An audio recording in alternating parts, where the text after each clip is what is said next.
From a 20-something girl stepping shyly into the palace with a heart full of hope, Diana Spencer never imagined that her life would become a royal tragedy that would make the world weep. When she accepted Prince Charles's proposal, she believed that love would shield her from every storm. But what Diana didn't know was that behind Charles's cold smile stood a shadow too powerful to ignore Camilla Parker Bowles, a woman from his past who had never truly left. As Diana tried her best to fulfill the role of a devoted princess, a loving wife, and a tender mother, Camilla silently remained in hushed phone calls, in lingering glances, and in the emotional distance Charles brought home each night. With the pure heart of a young girl, Diana slowly realized that she wasn't just Charles's wife, she was the third person in her own marriage. And from that moment, an undeclared war began between a heartbroken maiden and a seasoned, calculating woman. That silent battle didn't just steal Diana's youth and her trust. It buried the very dream of a fairy tale royal life she once believed in. Even though she knew that her husband, Prince Charles, was having an unusually close relationship with Camilla Parker Bowles, Princess Diana didn't choose to erupt in public scandal or expose everything to the media. It wasn't because she was weak or afraid, but because Diana was once a young woman who loved deeply and believed in second chances. She still hoped Charles would return to her, that what they had could be salvaged. But love cannot be one-sided, and loyalty, when upheld by only one person, eventually collapses under betrayal. Diana didn't scream, but she didn't stay silent either. She wrote. She wrote through tears. She poured her pain into letters sent carefully to close friends, and in some cases to Camilla herself. These weren't desperate pleas, they were firm warnings.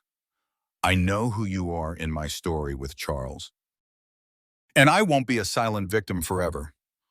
One letter was rumored to say just that. She confronted the betrayal with grace, not with shouting, but with words that cut deeper, filled with pain and clarity. One handwritten letter to Camilla reportedly read, I know what's going on. I'm not stupid. I see how he looks at you. I hear the whispers. But remember, I am still his wife, and I will not go quietly. Insiders say there was a moment when Charles himself panicked, terrified these letters might go public. Camilla, too, felt the weight of them. But Diana never released them, not out of fear, but because she wanted to protect what little dignity was left of the man she once loved. She didn't want her sons growing up watching their parents tear each other apart in headlines. Yet the more she endured in silence, the more she was pushed to the edge. Diana wasn't naive. She saw the signs, the glances, the absences that couldn't be explained. She called it the war in the shadows, a battle waged without swords, but with secrets and silence. Those letters would later become part of Diana's hidden legacy. Though never published, some close confidants preserved them as evidence of what she endured. Some say she even recorded voice diaries, emotional confessions of a woman trapped in a loveless marriage. She once wept for 3 hours in her private Kensington Palace suite and wrote a letter with trembling hands. I don't know how much longer I can endure this. But if it gives my boys a better future, I'll stay quiet. No one knows if Camilla ever responded, but it's clear those letters made her uneasy. No longer could she deny Diana's rightful place. The palace had become a key, not a refuge. But Diana continued to write, each letter both a wound and a defiance, a declaration that she would not be erased. In what was believed to be one of her final, unsent letters, Diana wrote, if one day I disappear, remember that I tried. I loved, I forgave, I endured, but I was never blind. Those words now echo like prophecy.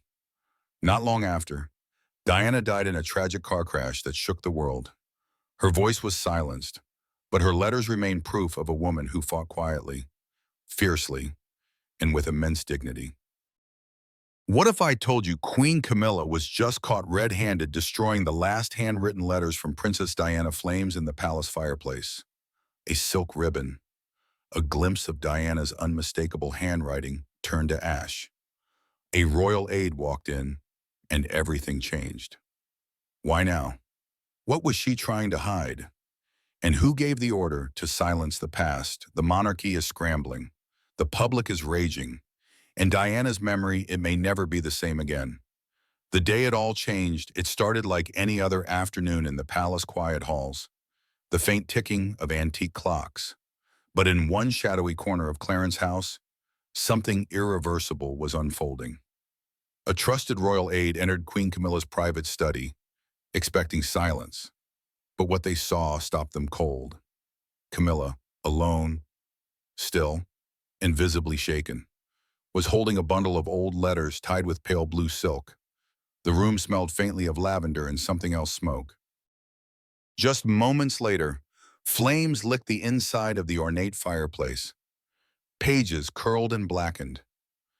The aide caught a glimpse, only for a second, but it was enough. The loopy, unmistakable handwriting of Diana, Princess of Wales, a flash of her iconic signature. And then it was gone, burned to ash. No one spoke for a moment.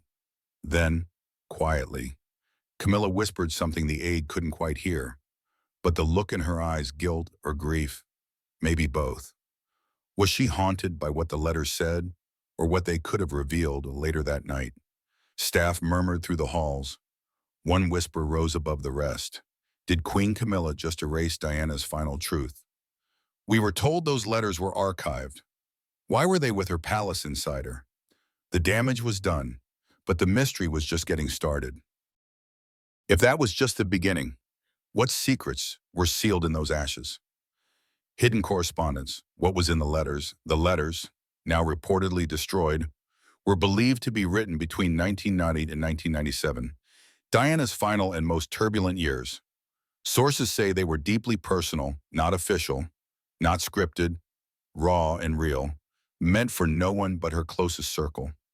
Some contained emotional reflections on Charles, how she felt abandoned, misheard, and increasingly afraid of losing her sons to a system she didn't trust. One rumored line reads, "They are shaping William in their image, not mine." Another letter allegedly detailed Diana's fear that history would be rewritten without her voice. There were even whispers about hidden tapes, recordings she never released, possibly referenced in the letters. Were these hints, clues, or desperate attempts to leave a trail? Royal archivists had marked the collection as historically sensitive, but that's not all. One document, insiders claim, contained a direct warning. "She won't stop." Diana supposedly wrote, "Not until my voice is forgotten."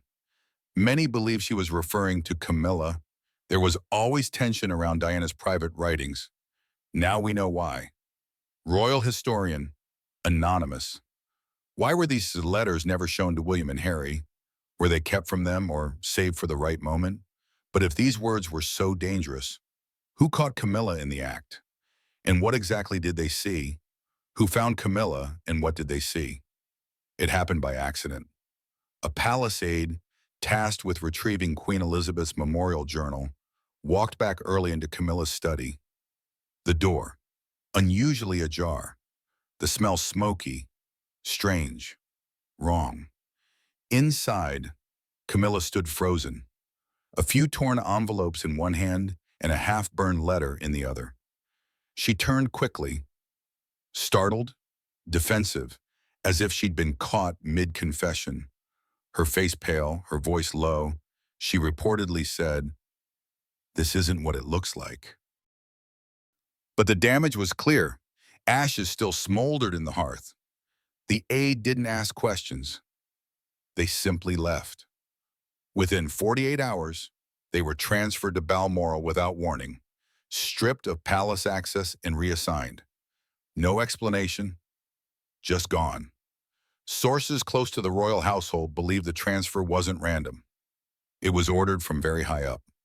But why was it to protect Camilla or to protect what was in those letters? He didn't sign the transfer papers himself, but everyone knew it came from the top. Source. Questions swirl. Why would Camilla burn the letters? Why now? And most hauntingly, was this a personal act of closure or a political move to bury the past?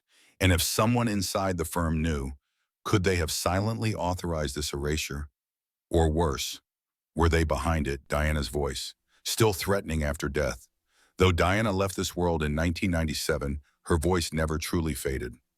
From explosive interviews to secretly recorded tapes, she left behind echoes. But it was the letters handwritten, private, and painfully honest that many believe carried her most unfiltered truth. Those letters reportedly revealed Diana's fears that they would twist my story after I'm gone. She expressed concern about Charles's inner circle, how they were already reframing her image even while she lived. She called it a palace rewrite, one that might one day erase her role as both mother and woman. Most chilling, her fears for William and Harry. They'll use my boys, one letter allegedly said, to validate a version of history that silences me. According to palace insiders, some of these letters highlighted how deeply William empathized with her pain and how Diana feared that connection would one day be severed. Diana was never afraid to challenge the institution, and even in ink, she warned of the royal machinery's hunger to protect its own. One quote, "That's reportedly stayed locked behind closed doors. I am the complication they can't control," she wrote, to be remembered, not misrepresented. Former royal biographer. If those words were preserved, they could have become Diana's final statement. But if they're destroyed, who benefits now, with her truth possibly turned to smoke? One question lingers. Was this personal for Camilla, or was it something much, much bigger? Camilla's motive. Was this personal or political? Camilla has always walked a narrow royal tightrope, from mistress to queen consort. Her path has been marked by public scorn and private strategy. So, when whispers emerged that she destroyed Diana's letters, many wondered, was this her way of finally silencing the past? Royal sources claim Camilla has long felt haunted by Diana's presence, not just in portraits or press coverage, but in Charles's memory. He never truly let her go, one insider shared. The letters then may have represented more than words. They may have been ghosts she couldn't escape. Others say the motive was far more calculated. If the letters painted Camilla in a dark light or revealed truths about Charles's behavior during the marriage, they could have derailed public perception, especially as she settles into her role as queen. One source claims she feared a posthumous war of narratives, and she made her move. But it's not clear if Charles was involved or if he turned a blind eye. Some believe he knew about the letters but couldn't bring himself to face what they said. He feared the damage, said one aide, not just to her, but to the institution. If she did it to protect him, did he want to be protected? Senior royal observer. Was this an emotional breakdown or a chess move? And if it was strategy, who else knew the playbook? Because now, the silence inside the palace speaks louder than ever. What is everyone afraid of? The royal family's silent panic. Inside the palace walls, fear spreads fast. After the fire, aides began whispering more carefully. Doors were closed tighter. Questions were deflected. And most tellingly, staff were warned no mention of the letters, for the good of the crown. One palace source revealed that a discreet fire report was filed. In it, the inspector noted foreign materials, not logs or kindling, but parchment, wax seals, and ribbon remnants. This wasn't just someone burning notes, he allegedly said. It was intentional disposal. Charles was said to be visibly shaken after being informed, but instead of confronting Camilla, he retreated. Several engagements were canceled. One source claims he told aides, "It's done, we move forward." No inquiry, no accountability, just silence. Behind the scenes, senior courtiers scrambled to contain the narrative. If word got out, they feared public trust would collapse. But word did get out, because one question kept echoing through those old stone halls. Who else saw the letters before they burned? It's the cover-up that worries them, not the fire. Former royal press secretary. So, if they buried a scandal to protect the monarchy, what else might they bury next? And if Diana's family finds out what really happened, the royal silence could erupt into a full-blown civil war. The Spencers are watching, and they're not staying quiet. The Spencer family's reaction.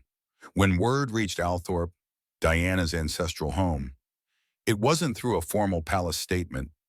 It was a whisper, passed from aide to aide, until it landed at the doorstep of Charles Spencer, Diana's brother. His reaction immediate, intense, furious. Family sources claim Earl Spencer was livid beyond belief. His stance was clear. Those letters weren't the crown's property. They belonged to Diana and, by extension, to her sons. They weren't political artifacts, one family friend said. They were emotional heirlooms. The Spencer estate wasted no time. Within days, a private audit began at Althorp. Every archived letter, every photograph, every private recording Diana ever entrusted to her family was now being cross-checked. If they could burn her truth, a cousin reportedly said, what else could they erase? What makes this worse? The silence from the palace, no apology, no explanation, just smoke and echoes. And that silence is what's turning grief into outrage. As one Spencer relative said off the record, we trusted them. We were wrong. This wasn't just destruction, it was betrayal. Charles Spencer, reportedly to a family confidant. If the monarchy thought Diana's story ended with a fire, they might have miscalculated, because now her bloodline wants answers. And what did William and Harry know? Inside the palace, the question hangs heavy. Did Diana's sons know about the letters before they were destroyed? The answer, insiders say, is heartbreaking they didn't. Not even a warning, just the aftermath. William reportedly knew the letters existed but had never read them. He couldn't bear to. One aide revealed, it was too painful. Still, those writings were part of his mother's memory.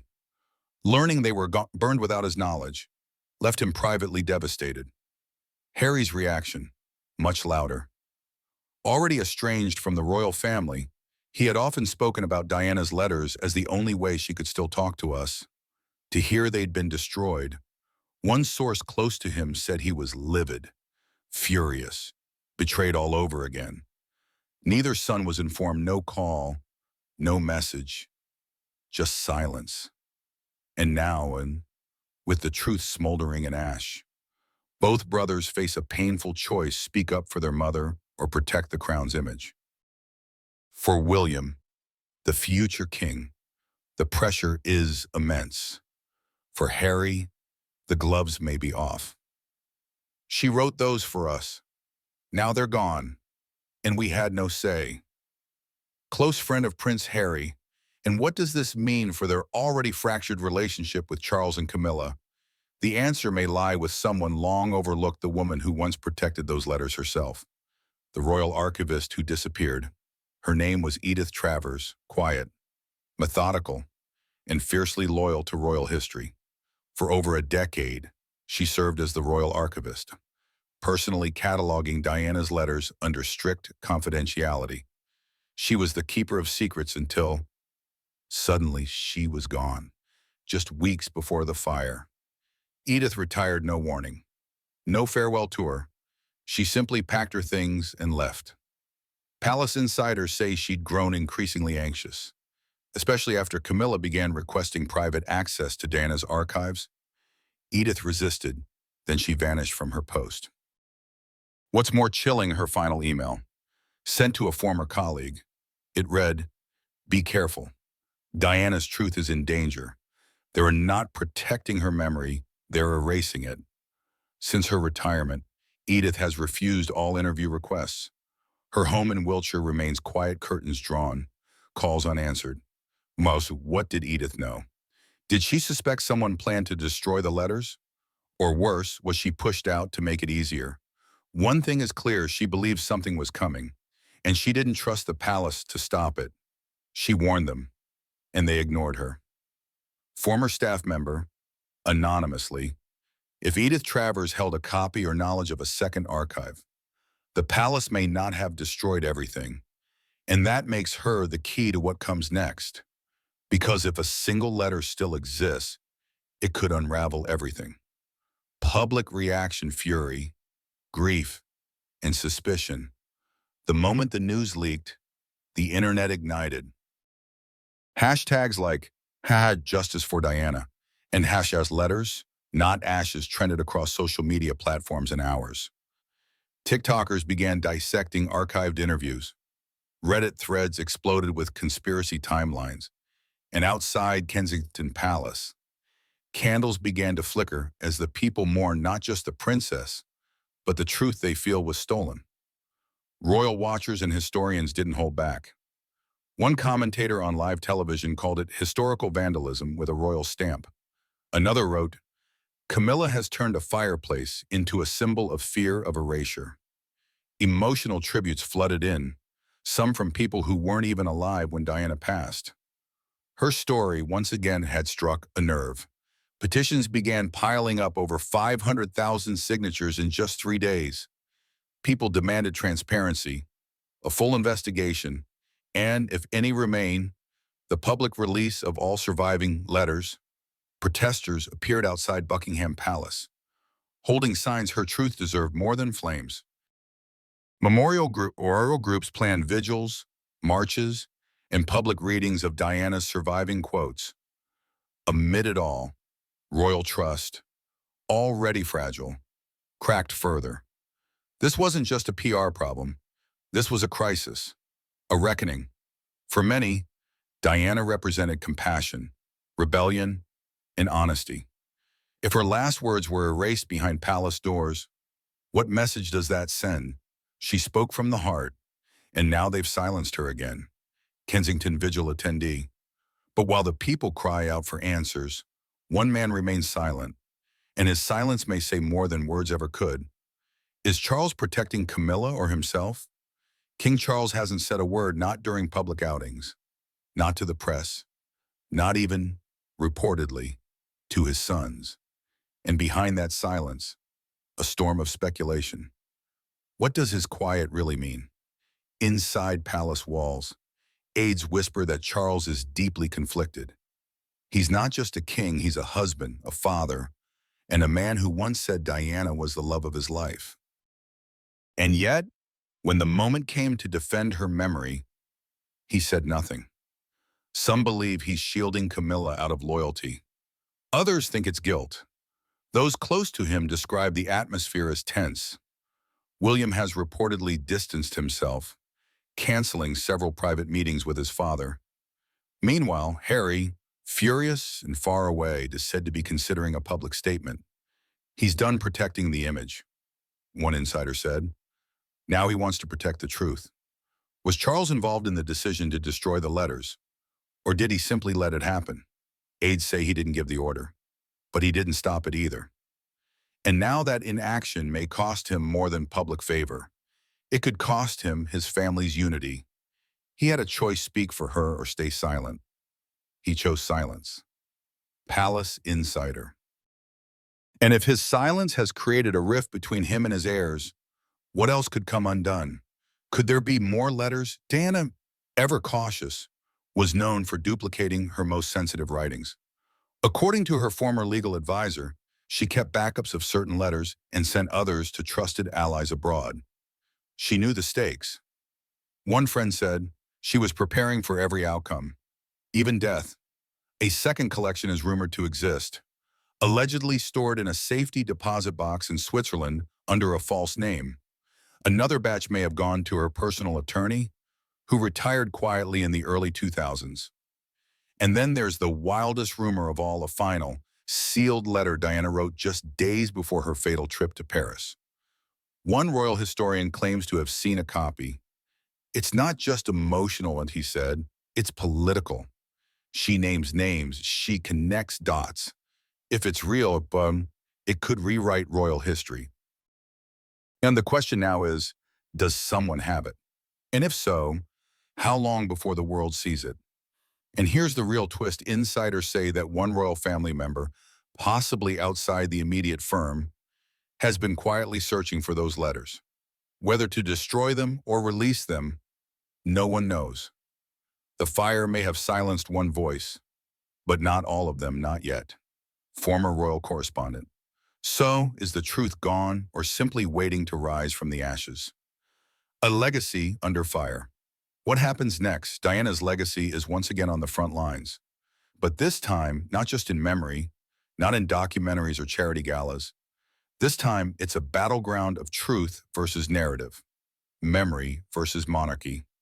And standing at the center of the firestorm, Queen Camilla, her image cracking under the weight of one act that may haunt the crown for generations. Royal sources say the palace is in full damage control mode. Press officers are working overtime. Lawyers are on call. Behind closed doors, new PR strategies are being drafted. One plan includes a carefully worded public statement for neutral, emotionally distant. Another suggests putting William forward to calm the storm, but insiders warn he won't lie. Not for this. Meanwhile, public support for Camilla is plummeting. Approval ratings drop, headlines grow sharper, words like destroyer, silencer, and usurper now trail her public appearances. And yet, the palace remains quiet, refusing comment, hoping the noise dies down. But Diana's voice is proving hard to bury. The question now, what will William do? Those closest to him say he's torn between loyalty to the crown and loyalty to his mother's memory. Some believe he's preparing a quiet tribute. Others whisper about a private collection of letters he may still have, untouched, unread. One day, he may share them. One day, he may speak. He's grieving a second time, but this time for her voice. Royal insider close to Prince William. And what of the monarchy itself in an era of crumbling institutions and public awakening? Will it choose silence or accountability? Because for millions around the world who loved her, only one question remains, and it echoes louder than any royal announcement. Why were her words treated like a threat? The letters may be gone, but the fire they sparked is still burning. Public trust is cracking. The royals are in crisis mode, and Diana's voice, though silenced by flames, refuses to fade. If one day the truth is revealed, and the dark schemes Camilla once wove in the shadows of the palace are brought to light for the world to see, will that crown still remain on her head, or will it become a symbol of betrayal, manipulation, and a dark chapter in the history of the British royal family, because no one can forever hide darkness under the light of justice? Camilla ascended to the throne not through the love of the people, but through a path of controversy built upon the pain of another woman, Princess Diana. And if those missing documents, buried confessions, or the recordings Diana allegedly left behind truly exist, the day Camilla loses everything may come sooner than she expects. Not just the crown, but her reputation, respect, and her place in the hearts of the British people. Will the public forgive? Will history view her with mercy? Or will Camilla become a living symbol of a time when lies and temporary power triumphed over truth? Only time and William can answer that. But one thing is certain: if the truth comes to light, the shockwave it causes will not only shake Buckingham Palace, but also rewrite the legacy of a woman once seen as the replacement who never truly became a queen in the hearts of the people.